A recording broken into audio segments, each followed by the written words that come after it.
Halo, selamat datang di Sarkas.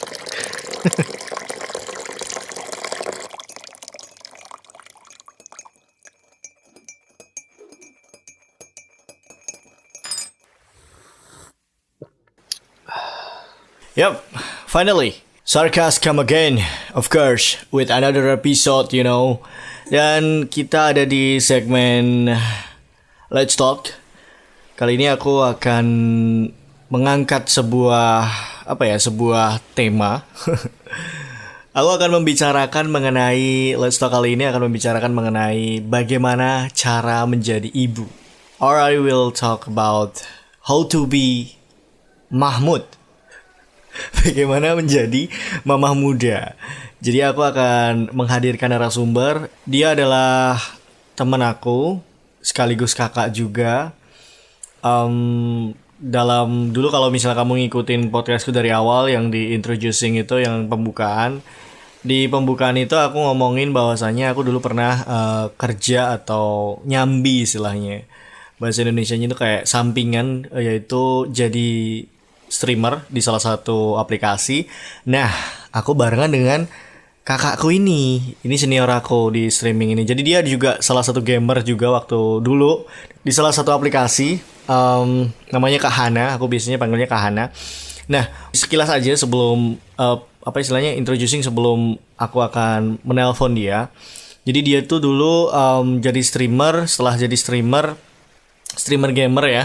Streamer gamer tuh sembari mengandung anak, dan sekarang udah melahirkan dan bahkan sekarang dalam tahap membesarkan anaknya. Nah, hal yang menarik adalah aku mau tanya-tanya nih bagaimana prosesnya ketika dia mengandung sampai sekarang ke tahapan membesarkan anaknya. Nah, itu yang akan aku bahas di Let's Talk kali ini. Oke, nggak usah pakai lama, langsung aja Let's Talk.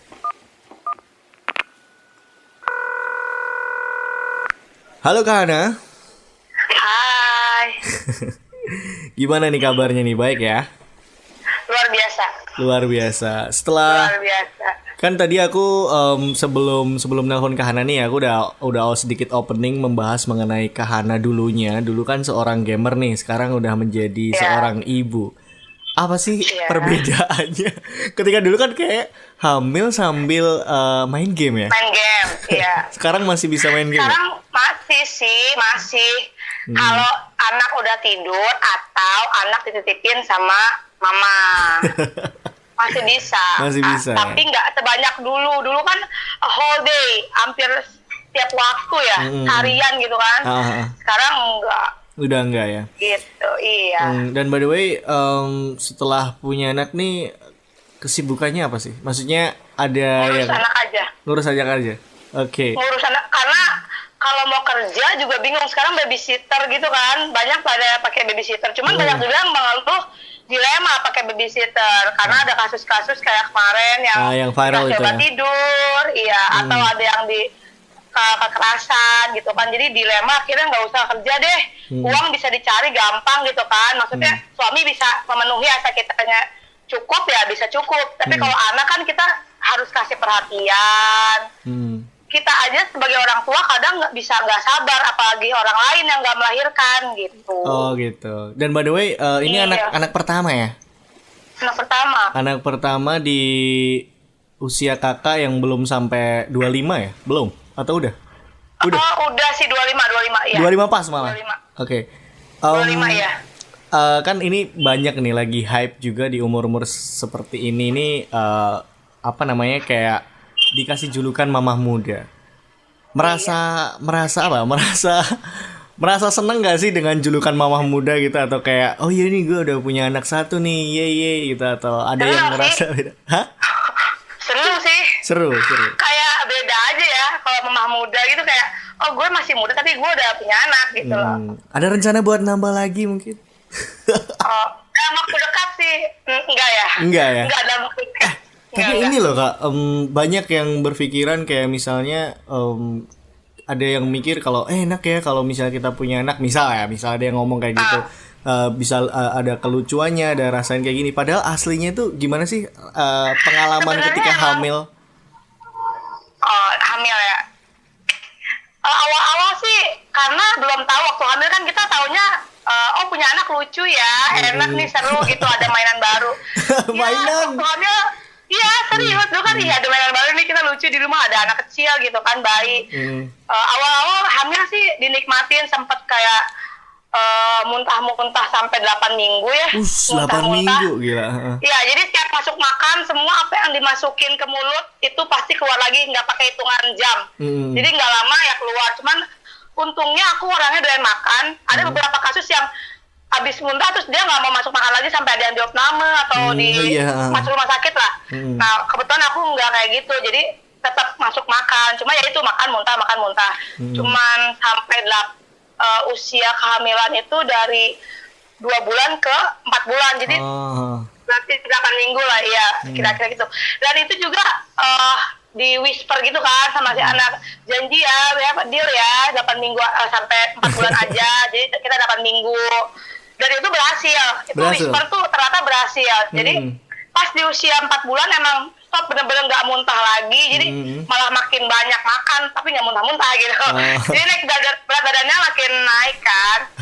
Terus ya setelah kesonnya sih lancar-lancar aja sih. Kehamilan nggak ada yang sampai macem-macem rumah sakit lah. Cuman di situ aja kendalanya pas lagi 2 bulan sampai ke 4 bulan. Iya itu masih normal gitu ya kayak.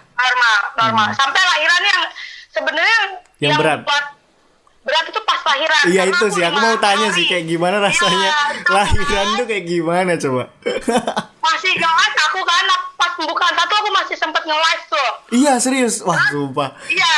Jadi for your information ya, buat kamu yang nggak tahu, jadi Kahan ini waktu hamil tua ya Kahan, dia lagi live streaming kayak live streaming gitu kan di salah satu aplikasi gitu, live streaming game. Bayangin aku aja nggak tega loh, sampai mau nangis loh liatnya loh, maksudnya ya gimana ya, aduh langsung akhirnya setelah itu seharian ya, malamnya ya kalau nggak salah atau besoknya itu lahir. Jadi gini, aku tuh proses pembukaan 1 ke pembukaan 10 itu 5 hari. Itu luar biasa sakit 5 hari. Orang-orang biasanya pagi pembukaan 1 tuh, besoknya udah pembukaan 10 lahiran, atau pagi malamnya lahiran.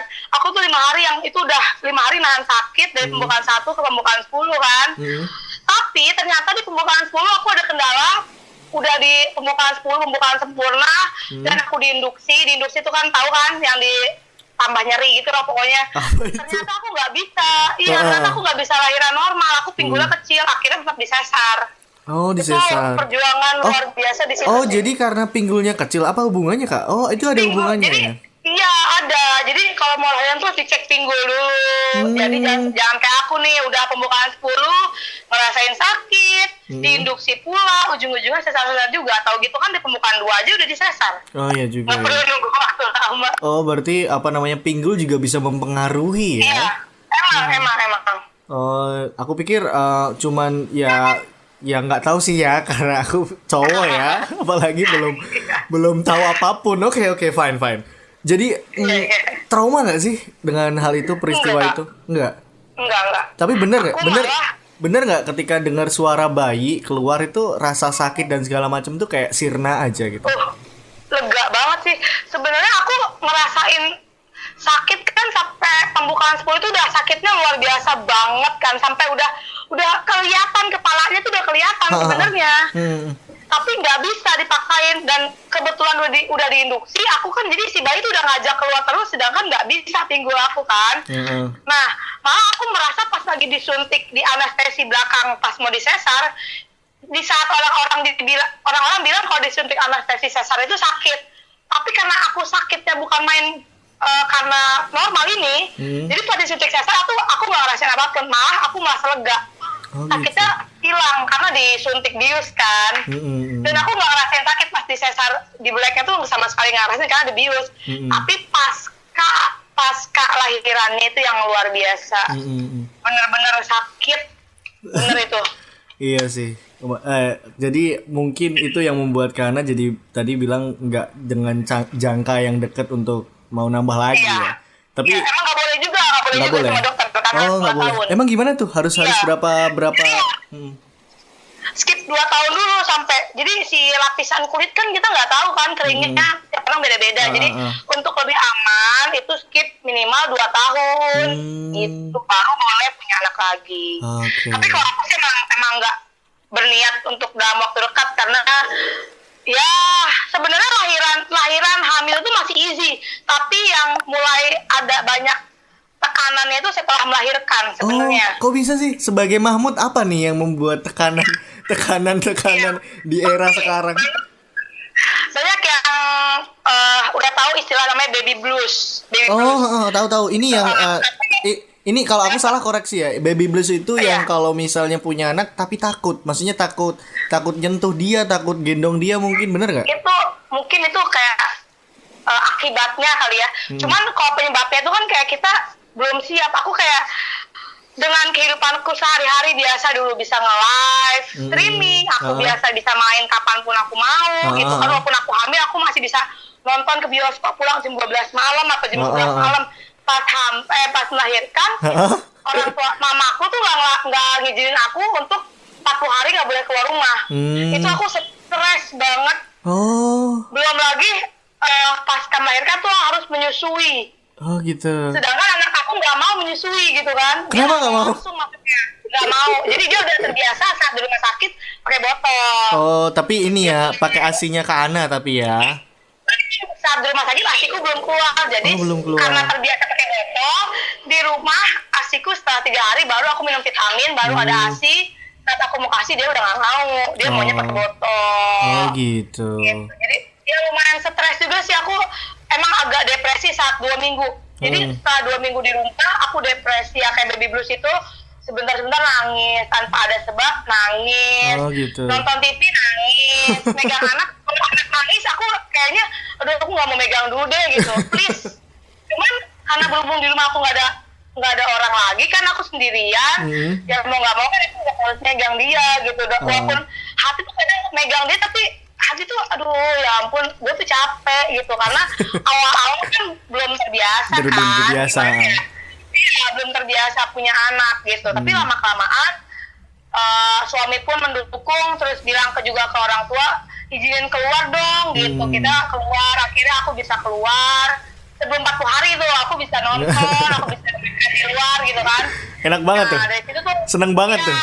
Kayak lepas dari penjara bukan? Iya bener. Jadi mulailah dari situ asik makin lancar asinya. Karena asi juga pengaruh dari psikologis kita. Kalau kitanya stres, asi tuh susah keluar juga. Bener juga ya. Iya, aku ngerasain banget. Aku dulu minum vitamin ini itu tetap nggak keluar banyak. Kalau akunya relax, apa-apa nggak dibikin stres, semua dibikin happy, asi lancar. Bahkan sekarang aku bisa nampung asi sampai 200 kantong di freezer. Itu diapain Kak? Dijual kah atau apa itu? Enggak. Jadi berhubung aku kan jadi mama Epping ya. Jadi apa itu? Ada yang mama Epping tuh nggak menyusui langsung lah, kita sebutnya mama Epping. Sapi bukan sih? Itu sapi bukan sih? Bukan, beda. Okay. Jadi kalau aku tuh kan nggak menyusui langsung, sedangkan aku mau ngasih asi, aku ngompa. Nah disebutnya kita tuh memapping. Kalau yang langsung tuh kan ada DBF, dia langsung bisa ada yang langsung, ada yang bisa kayak aku, kasusnya banyak kayak aku gitu.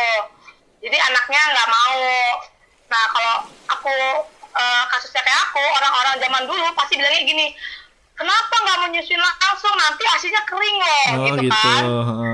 Ternyata enggak kalau juga. Kita rajin pompa itu akan cepat kering asinya. Sampai sekarang pun aku masih bisa kok mengasihi anak aku. Oke. Itu dari apa ya, dari perjalanan dari melahirkan sampai sekarang menyusui. Tapi sekarang kemarin aku lihat postingan Kahana itu yang tentang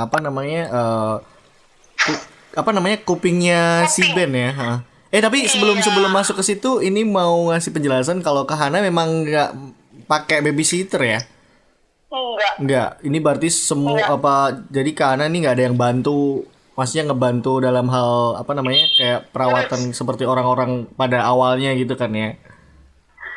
Maksudnya pada umumnya kan pakai babysitter gitu kan. Kalau Kahana enggak kan? Dan enggak akan. nggak akan. Oke, syukurlah kalau begitu.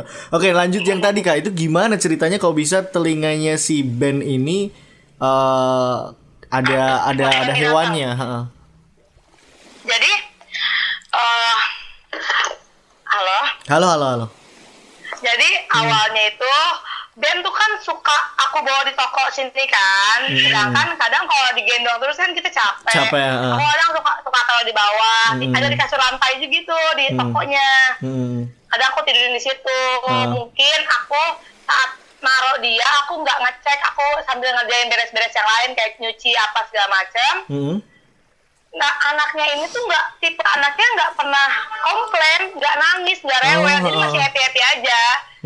Jadi saat dimasukin binatang sampai ke dia berdarah itu mungkin bisa ada waktu seminggu dan dia fine aja, nggak rewel sedikit pun gitu loh. Tapi itu binatangnya udah, maksudnya nggak sampai berbahaya masuk ke dalam banget kan? Enggak. Untungnya binatang itu mati dan jadi belatungnya itu yang muncul itu tertahan sama binatang, jadi nggak nyampe masuk ke gendang telinga di dalam itu.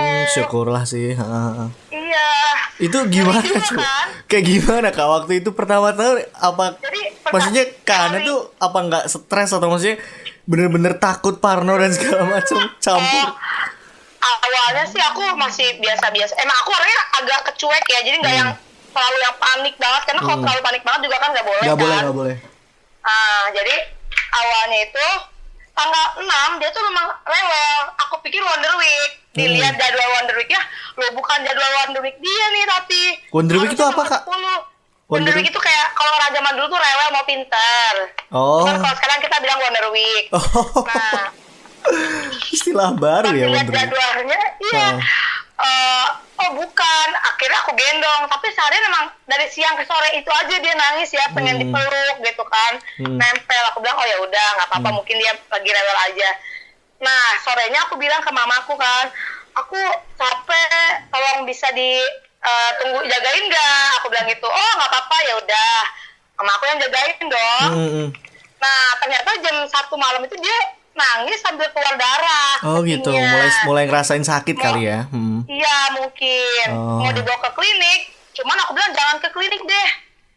Kalau ke klinik kan kita nggak tahu kan. Aku lebih baik ke rumah sakit. Bawa ke IGD. Di IGD ternyata di IGD itu dia ditindak. Dia bilang tunggu dokter THT. Sedangkan THT itu ada jam 8 pagi. Waduh, lama banget. Aku nungguin. Ya nggak apa-apa, aku bilang aku tungguin deh sampai jam 8 pagi. Udah kan sampai jam 8 pagi. Tapi ternyata di tempatku sini nggak ditindak. Jadinya aku bilang ya udah aku ke Jakarta kan. Jauh ya ke Jakarta dari Tangerang ya? Bogor. Karawang lumayan jauh, emang lumayan jauh juga. Rumahmu mana sih Kak? Bogor atau Tangerang sih? Karawang Pak. Karawang, beda lagi jauh. Karawang. Lupa. Karawang.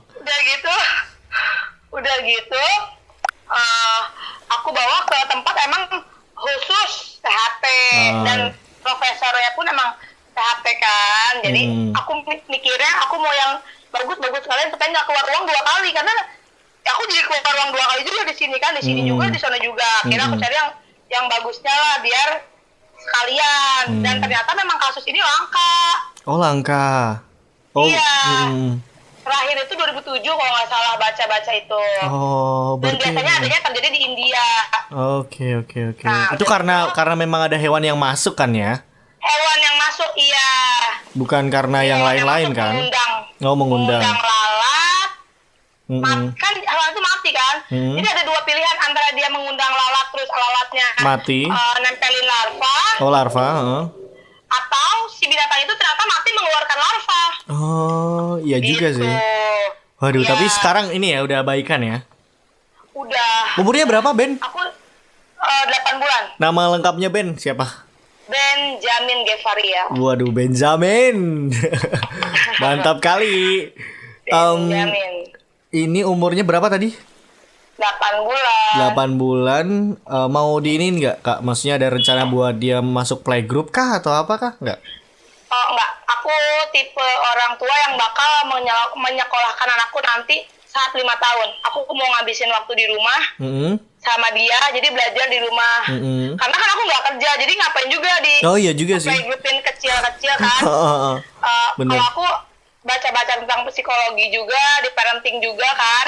Ternyata parenting kan lebih bagus kayak 5 tahun gitu, kecuali akunya kerja nggak ada yang jagain. Nah itu baru ya. Ya disekolahin. Oke. Iya. Aku di rumah masih bisa mengajarkan dia, jadi aku sendiri deh sampai 5 tahun baru nanti langsung TK.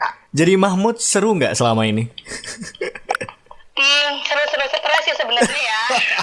Karena Apa yang seru dulu? Yang seru dulu deh, yang seru dulu. Yang seru apa nih? serunya sekarang kalau kemana-mana tuh enak, ada punya anak ya gitu, jadi kayak jadi nggak ada beban gitu kan. Kalau misalnya belum punya, sendiri loh. kalau belum punya anak kan nanti biasanya jadi Ditanya, omongan iya, gitu kan ya. kapan punya anak? Iya benar-benar. Cuma Terus, kalau aku lebih ke, ya ampun, gue udah punya anak dan bisa ngurus sendiri gitu. Itu kayak ada Kebanggaan juga sih. Oh ya juga. Sip. Kalau stresnya? Stresnya karena aku sehari kayak per 3 jam aku harus pumping, ngompa sih per 3 jam. Per 3 jam ya. Ya hidup aku tuh terlalu gimana ya, kadang kayak ya ampun gue tuh cuma buat pumping doang sehari-hari, cuman happy sih lama-lama. Kalau udah kebiasaan tengah malam pun aku wajib bangun. Itu kalau misalnya disimpan di lemari es terus buat besoknya itu nggak bisa ya? Bisa itu aku bisa disimpan kalau pakai deep freezer. Aku kan pakai deep freezer itu bisa sampai 6 bulan. Oh gitu, oke. Iya. Dan kalau mau di sapi masih lama ya kan, masih 8 bulan ya. Iya. Kalau sapi itu berapa tahun menginjak 5 Biasanya 2 tahun. 2 tahun ya? Biasanya. Cuma ada yang 1,5 tahun, mau ada yang setahun juga nggak apa-apa. Cuman paling bagus tuh kan 2 tahun. Jadi aku 2 tahun. Oke. Dan ini kita akan masuk ya Kak di segmen bener apa enggak. Ada berapa pertanyaannya? 3 kalau nggak salah. Pertanyaan pertama, bener apa enggak untuk ibu menyusui itu bagus mengonsumsi apa istilahnya marneng? Tahu marneng nggak? Kalau di Karawang namanya apa? Apa marneng? Marneng nggak tahu? Aduh, serius? Ini bukan. Kamu tahu jagung nggak Kak? Jagung. Terus digoreng. Lah aku nggak tahu loh, di sini nggak ada loh. Waduh, nggak ada. Serius? Berarti nggak ada. Gini. Berarti selama ini kalau misalnya mau hasilnya makanan yang menambah saripati air susu itu pakai apa? Pakai apa? Sayur-sayuran hijau sih kalau aku, lebih ke sayur-sayuran hijau. Jadi kayak misalkan bayam, sayur yang berkuah gitu kan, sawi. Kalau aku, soalnya aku ngikutin orang tua aku, mama aku gitu. Jadi aku dikasihnya itu ya udah. Waduh, berarti nggak tahu marneng ya? Ya ampun, berarti itu cuma ada di Jawa aja ya? Iya kayaknya. Ya udah. Lagi. Bentar. Kebanyakan tuh tanya tentang ini sih, rasa sakitnya aja sih. Tapi bener apa nggak sih kalau misalnya udah melahirkan itu bawaannya itu kayak trauma untuk melahirkan lagi gitu, paham nggak sih? Kayak beda-beda ya. Nggak semua ya. Kalau aku berhubung aku udah merasakan 2 sakit sekaligus, sesar dan juga normal. Aku sih pasti sesar lagi pasti kan, karena udah sesar pasti sesar lagi karena akunya pinggulnya kecil.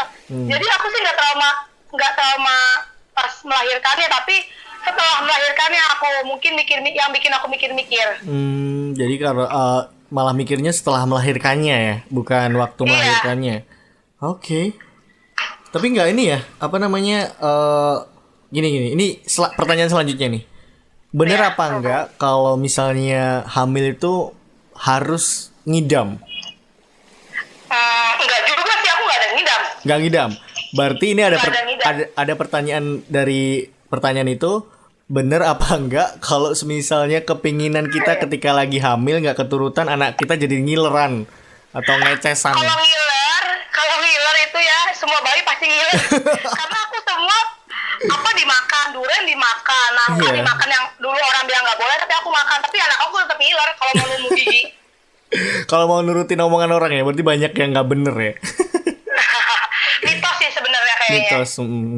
Tapi ada yang beberapa yang mungkin ada dikait-kaitkan kayak semisal yang tadi itu apa namanya, ya kalau di Jawa tuh makan marneng itu, Kak.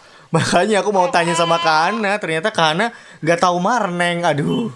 Nanti aku kasih Nggak ada di sini. aku kasih ini deh, kasih gambar marneng itu kayak gimana deh. Dan kamu harus coba itu marneng. Itu nagih loh. Coba deh. Kok malah ngomongin marneng ya? Nggak tahu lah.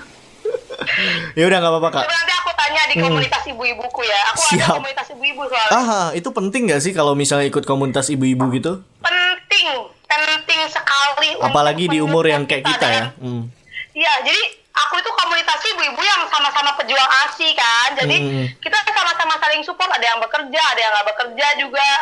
Ya kita ada yang ASI-nya sedikit, ada yang ASI-nya banyak. Ya kita saling support di situ gitu. Itu penting banget. Komunitas ibu-ibu itu penting banget. Oke. Terakhir, ada nggak sih kayak apa namanya yang mungkin bisa dikasihkan ke para pendengar podcastku mengenai tentang definisi mamah muda mungkin versi Kahana? Kalau menurutku ya, buat kalian yang mau menjadi mamah muda atau sekarang menjadi mamah muda, kalau yang sekarang sudah menjadi mamah muda, carilah komunitas sesama mamah muda supaya kita ada temen saling support, karena itu penting banget menjaga kewarasan ya, kewarasan kita. Serius, itu penting banget. Terus? Dan juga kalau yang mau jadi mamah muda, nggak usah takut. Kalian bisa prepare dari sekarang mengenai ASI kayak gitu. Kalian bisa baca-baca, karena kalau kalian kurang pengetahuan kayak aku dulu tuh kurang pengetahuan, itu juga lumayan kayak jelek lah. Jangan, kalau bisa sih banyak baca, banyak pengetahuan, cari pengetahuan tentang ASI nantinya. Itu tuh penting banget sebelum terlambat. Oke. Karena kalau udah kena baby blues itu nggak enak banget sih. Oke, jadi baby blues itu juga salah satu yang harus kita antisipasi ya, kayak. Iya. Oke. Walaupun sebenarnya mungkin bisa tetap kena, cuman bisa dijaga gitu loh. Jangan sampai kena gitu kan ya, maksudnya. Iya. Misalkan kena pun jangan parah, karena sampai ada yang depresi loh. Iya Serius. memang. Sampai mungkin bunuh anaknya itu juga salah satu dari baby blues bukan sih? Iya, itu tuh depresi. Sampai berani bunuh anak ya. Oke. Wow, ternyata mama. Halo Ben. Iya. Ben mau nangis kah? Ya udah, mungkin itu aja. Thank you Kak Hana, makasih banget waktunya. Akhirnya aku bisa bikin podcast bareng Kak Hana karena sudah lama banget aku booking Kak Hana ya. Akhirnya bisa. Dan semoga cepet aku upload dan semoga aja yang dengerin bisa mengambil ilmu gitu ya dari apa yang kita bicarakan pada hari ini. Thank you Kak Hana. Sama-sama. Dadah Ben.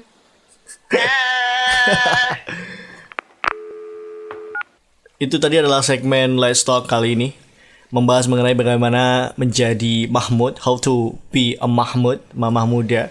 Bersama dengan Kak Hana. Thank you banget tadi ya buat Kak Hana atas waktunya. Dan juga buat kamu semisal mau ngirimin request, mau ngomongin tentang apa gitu kan, atau kamu bahkan yang mau jadi narasumbernya, boleh banget kamu bisa kontak aku di Instagram mungkin @fatkulptr, FATKHULPTR, oke? Atau kamu juga bisa searching aja Sarkas ID gitu kan, nanti akan ada di Google juga udah ada toh. Santai aja, santuy. Nanti akan aku kasih kontak di situ. Nah, itu aja. Hopefully you enjoy my podcast. See you on next episode. Fatkul pamit. Akhir kata, ubahlah dunia walaupun sedikit perubahannya. Bye.